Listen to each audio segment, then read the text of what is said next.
From selling newspapers on the streets of Jamaica, living in Seaview Gardens, to migrating and making a name for himself. So this week on the Trailblazers, we have a Jamaican who is the founder and the CEO of one of the fastest growing medical research companies in the United States, and he's bringing it to Jamaica. His name is Omar Barnett, founder and the CEO of Perspective Research Innovations, and he has quite an inspiring story. I grew up in Seaview Gardens.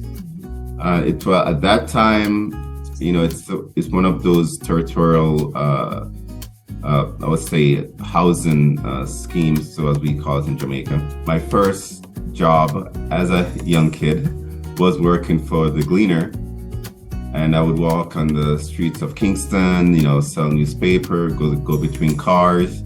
You know, it's a start. You want to stay tuned to listen and to watch this inspiring story. Stay tuned. The most prominent producer them in the industry tell Tony that he could not bust a female artist because Failing is one thing.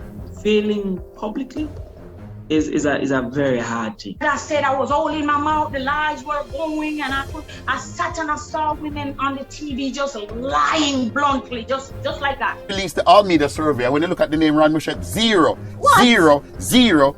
You know, I had to fend for myself at an early age. In fact, my mother became mentally ill when I was 9 years old. I sold everything and went to my wife and said, and she said to me, "All right, no problem. She will back me. Just leave the house." From entertainers, politicians, business leaders, and more, the Trailblazers with Tamara McKayle on YouTube has it all. That I'm new to that. I did movies with Denzel Washington. Then I wrote Baps, and that's starring Halle Berry. You wrote Babs! I wrote Baps, Oh no! Subscribe now for a brand new year of inspiration and strategies to make it from the best of the best. Plus catch up on episodes you may have missed. It's the Trailblazers with Tamara McKayle on YouTube. Hi Omar, it is a pleasure to have you on the Trailblazers and welcome finally. Thank you, Tamara. I'm excited to be here. Thank you for having me. Okay, so I should let my viewers know that I actually have interviewed Omar's other significant half, Elvira Guzman. Well, she's now Elvira Guzman Barnett, on the Trailblazers. Elvira, of course, was a former publicist for Steve Harvey, and she now is an amazing publicist and all of those fantastic things. And she works alongside Omar with his company. But of course, the focus for this interview is Omar. And I mean, I'm so proud to see Jamaicans always representing and doing amazing things abroad. And he is the CEO of Perspective Research Innovations, which is one of the fastest growing medical research companies in the United States. But let me make him talk. How are you doing? I'm doing great. You know, God is good. So, as I said, it's one of the leading research companies in the U.S. and now we're expanding to Jamaica. So it's it's been a great journey. Fabulous. All right, so we're going to touch a bit on the actual company, but I want to start out first with your story, because for those who are followers of the Trailblazers or subscribe, we know it's also about hearing the individual's journey and story. And I understand you yourself, Omar, you have a very interesting story. You still live in Jamaica, obviously, and then you migrated to the United States. But in your earlier years, I understand that you were a young entrepreneur. Yes, I grew up in Kingston, and my father, he migrated to the U.S. and I lived with my mom and my aunt. So it kind of put the emphasis on myself, where I had to try to make a living for my family. And when I left school, my first job as a young kid was working for the Gleaner, and I would walk on the streets of Kingston, sell newspaper, go between cars. It's a start, and I'm not privy to any job that's beneath me. If it's something that's going to elevate me, I'm going to do it. So this was one of my first starts. It's So I'm happy. I wouldn't change anything. That's awesome. Where in Kingston did you grow up? I grew up in Seaview Gardens. It was at that time, it's one of those territorial, I would say, housing schemes, so as we call it in Jamaica. And I grew up with my mom, my sister, and my aunt. God, rest her soul, that passed away. And from then, I migrated to my father's sister that was in Glendale, I should say. So it was a journey, but CV was a hard life. I grew up around it's poverty. Sometimes I didn't have lights, and it's lessons learned. You gotta give God thanks for everything you have. And as you rightly mentioned, Seaview, it's you have different sorts of communities here in Jamaica, and we don't look down on any community, but at the same time, we are aware that, as you mentioned, the conditions would have been a bit rougher there. So, especially as a youngster, as you mentioned, you didn't look down on it, but at the same time, how did it affect you? Did that affect you in any way, or you were still able to shine brightly at school? The thing about it is, just a quick backstory. Before my father migrated, I would spend the weekends with my mom in Seaview, and then the weekday I would spend with my father. And it just so happened that, my father had a chance to come to the US, and it was just one early morning, my father said, let's get ready. We're going on a plane. And, at this time I was probably 9 years old. So didn't know what to expect. Growing up, living in Seaview, you're just so accustomed to just this everyday life. And migrating to the US I think it was back in 89 and then 89. I stayed there for a year, but I just could not see it as home. Just didn't feel comfortable. And at that point, he, as a father, looking out for his son, he said, "Do you want to go back to Jamaica?" Which is going back to Seaview. And I said, "Yes, I do want to go back." And from then, I'm probably the only person I know that says I want to leave the US to go back to poverty. Exactly. So then I went back to stay with my mom in Seaview. So I want to spend a year in the US.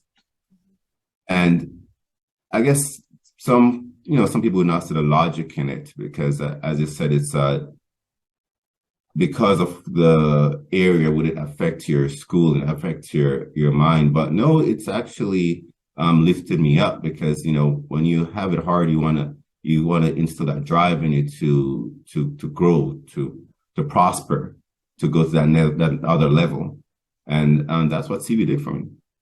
Wow, that's amazing. And I really like the fact that, from that experience, as you mentioned, it built your mental capacity and your willpower to be successful.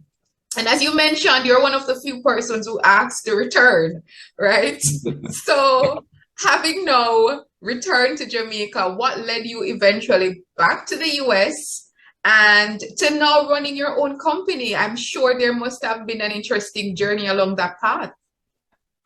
Yes, after graduating Calabar in the late 90s, my father again inquired for me to come to the States to make a better life for myself, hence, and then followed by my family. I came back to the States. Yeah. And I do thank him for that. He's a very he's an entrepreneur. He has his own business. He does real estate. So he's someone I look up to, and he's kind of stubborn like me in a sense. And the one rule he had for me to coming back getting a second chance, because, the first chance was when I was younger. So now the second chance was that, I'm still young, that I would have to take care of myself, meaning he would not be supporting me or anything.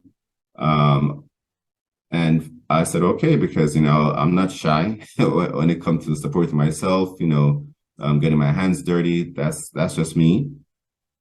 And from that, it just instilled in me that because of his level of entrepreneurship, from what I did as a young'un, walking the streets, coming to the States, it's just kind of rolled over to it.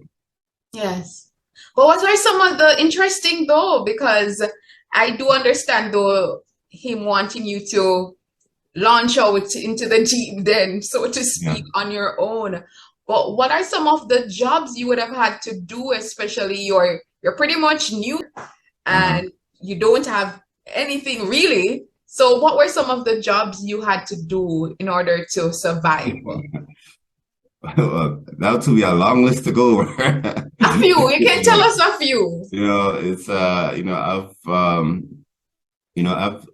as starting out when you're from a foreign country, you try to get in where you could fit in. And for myself, I think my very first job was working at Target. And just to get my feet wet.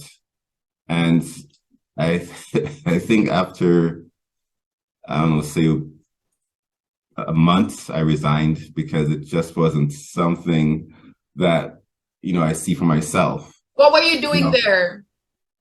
And there I was a customer service rep because, in Jamaica, we're so used to, these different type of businesses. Yeah. So as I come over to the US, I said, let me, start where I'm kind of used to. But then I realized that this is not something I want to do. And then it just so happened that I entered into the research field. And from the research field, I worked my way from the bottom, from different levels of research to now owning my business. So it's I've been in research for 20 plus years. So it's been a journey. Wow. It certainly would have. And I mean, you definitely started pretty early because you're still a young man, right? So, I mean, what are some of the challenges, though, that you have faced on the journey to creating your own company? Because I'm sure, Omar, it would not have been easy. One, being a Jamaican, so you're an immigrant, and two, an African, a Black man at that. Well, I would say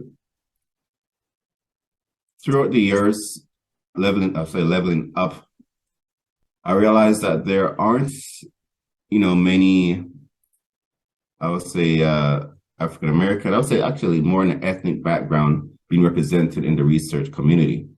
However, majority of the research patients are from that demographic.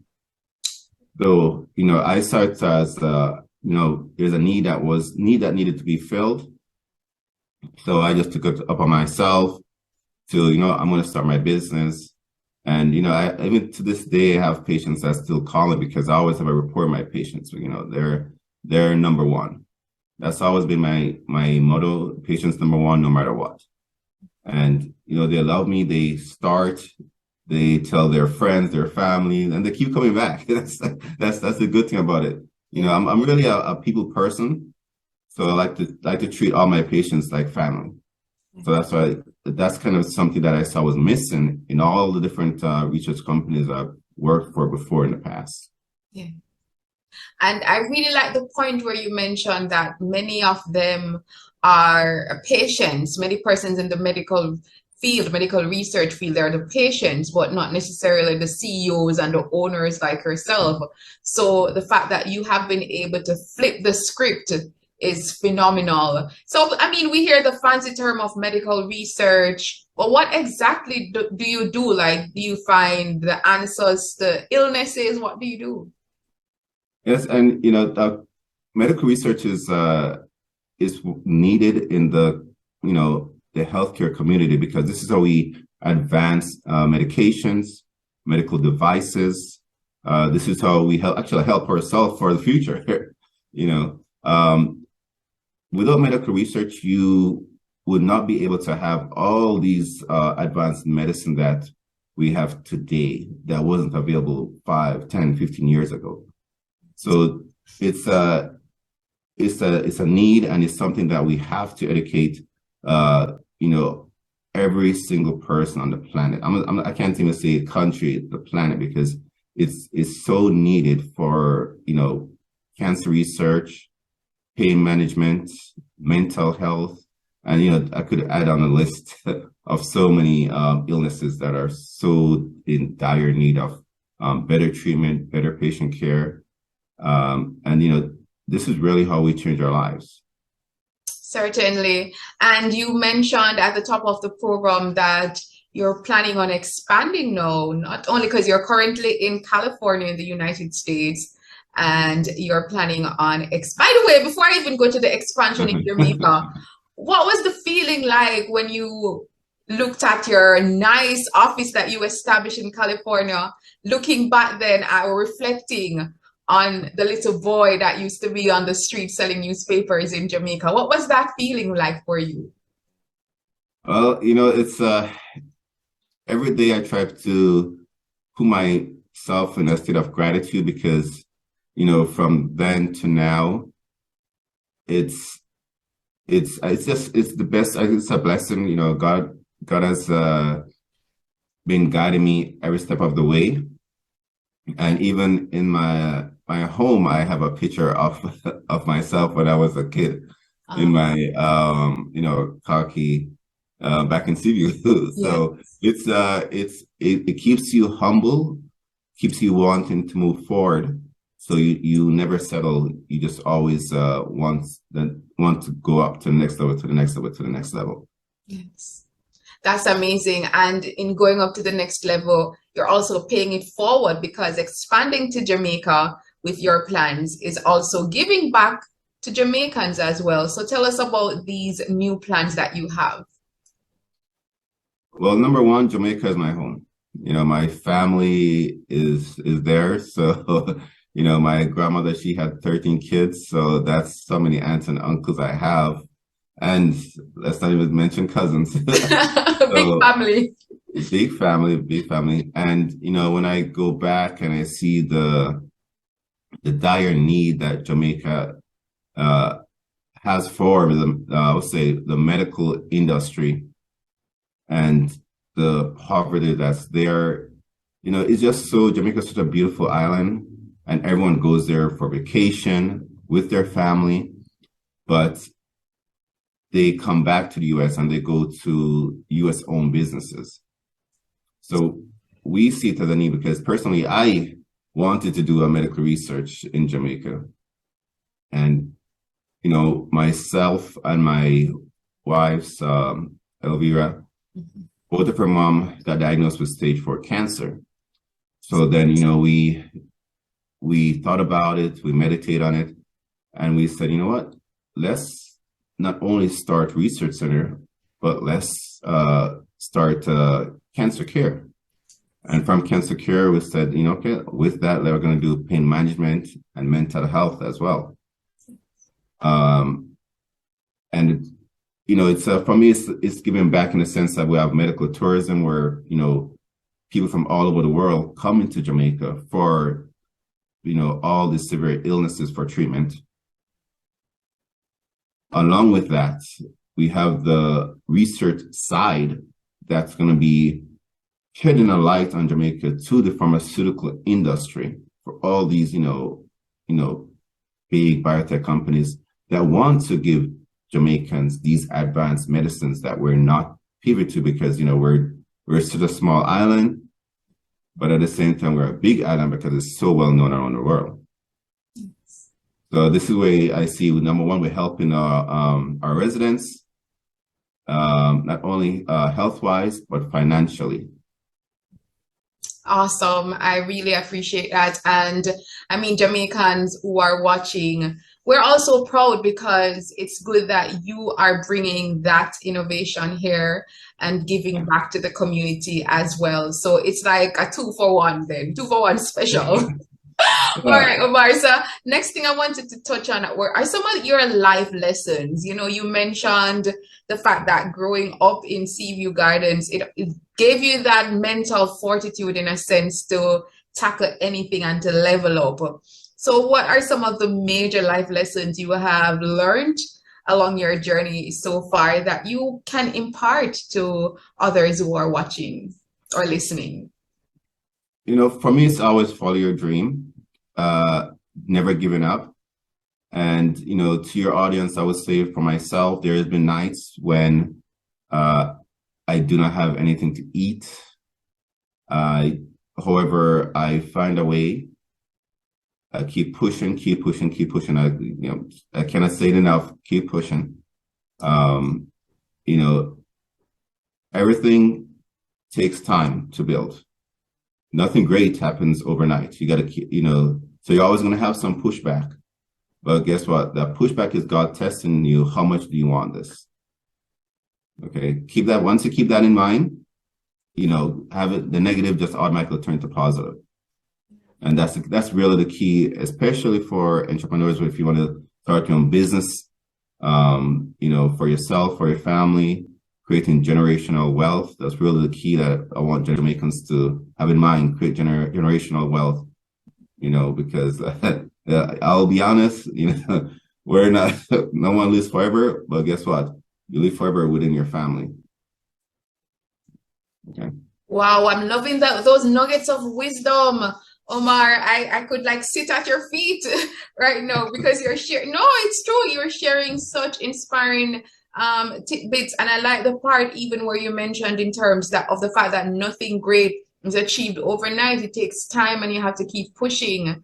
So as you mentioned, those moments when you didn't have even food to eat, what kept you pushing then? Because it's easy to say no, you know, when you're successful, but share with our viewers, because sometimes people look on and they don't realize that you had to go through it to get where you're at today. Well, honestly, I'll go back to Seaview, you know, because when you grow up in that type of hardship, once you get older, it's already instilled in you what you need to do to pass this phase. You know, everything in life is a phase. So, and I said that's for me, but for others it may be something else. So without not having food or light or electricity, come to the States not having this, it's nothing because I already know what to do. You know, and it's not the end. It's just a momentarily, you know, situation. But guess what? You overcome it because you're always going to want better for yourself.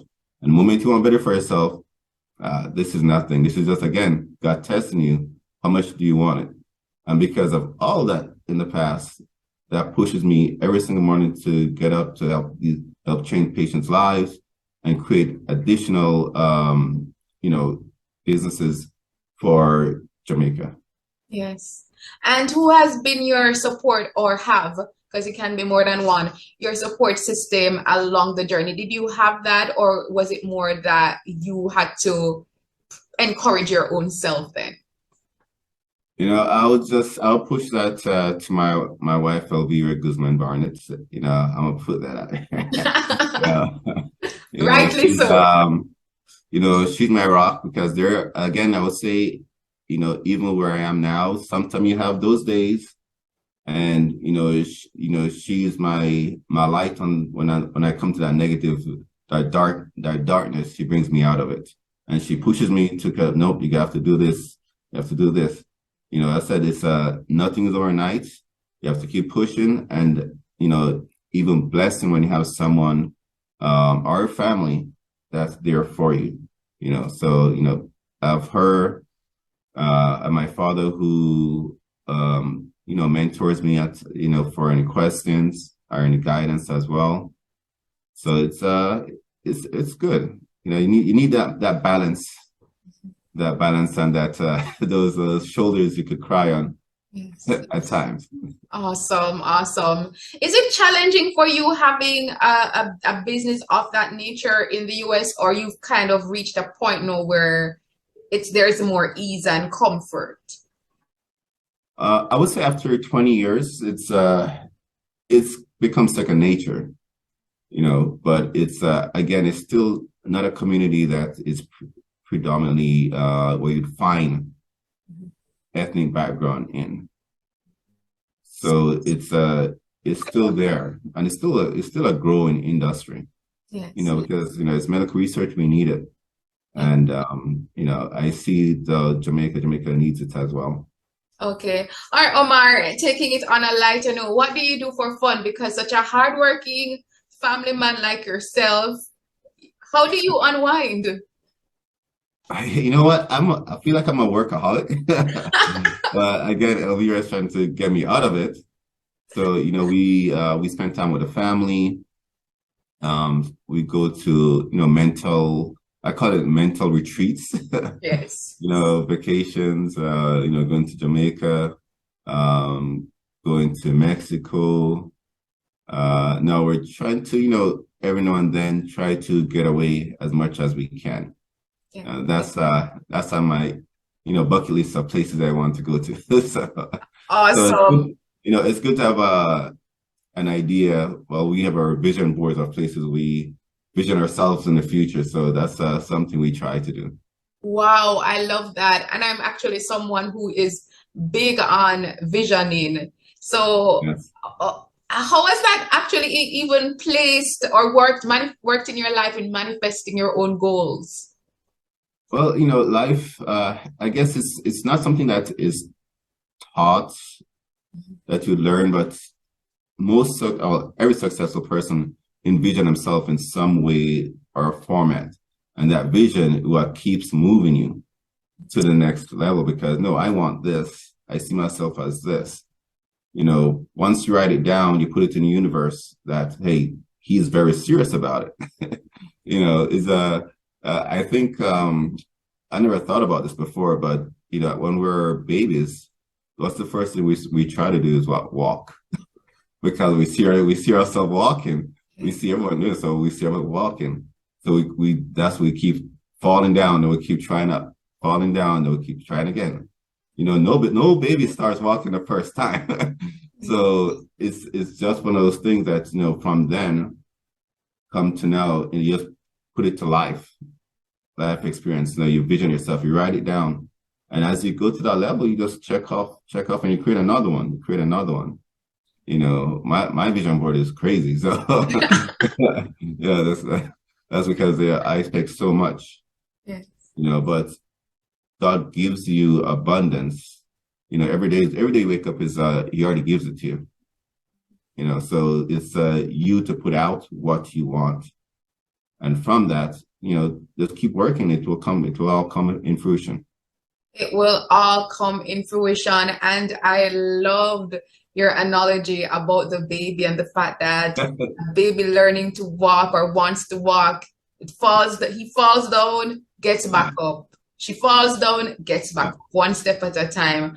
Omar, this has been a fantastic interview. I'm feeling so inspired. I know my viewers and listeners are inspired as well. And for those who want to know more information about Omar's company, I will be putting the information there, so you can click the link in the description box or go to his website to find out more. So thank you so much. Any lasting comments that you want to share? Any words of encouragement as we wrap up? Everything you do, always keep God to your heart, say your prayers, and never give up. Continue working. Life, to make life easy is to work hard at it every single day. Yes. And you could do anything you want to do. Oh, I love that. To make life easy, work hard at it every day.